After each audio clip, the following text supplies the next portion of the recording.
Well, now that parts of Western New York are in the orange zone, indoor dining is once again on hold, and that is going to have a big impact on many restaurants. A New York State Restaurant Association survey found nearly 2/3 of restaurants in the state will likely close without some sort of industry relief package. 7 Eyewitness News reporter Gilad Malamed has more on that part of the story.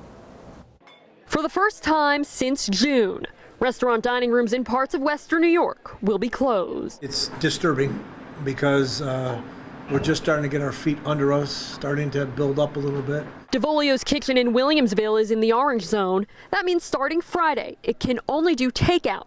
Outdoor dining will also be allowed, but that's not exactly practical in Western New York in November. Owner Dan Gagliardo says indoor dining is about half of his current business. And our percentage profit is there will be no profit. Down the street at Glen Park Tavern, I've known since the summer it was coming. Co-owner Ellie Grenauer estimates the restaurant will lose $10,000 to $15,000 a week under these new restrictions. She says business was back up to about 80% of pre-pandemic level, but dropped again in recent days. So we're constantly losing money. So one week we might lose a few thousand, the next week we make $1,000.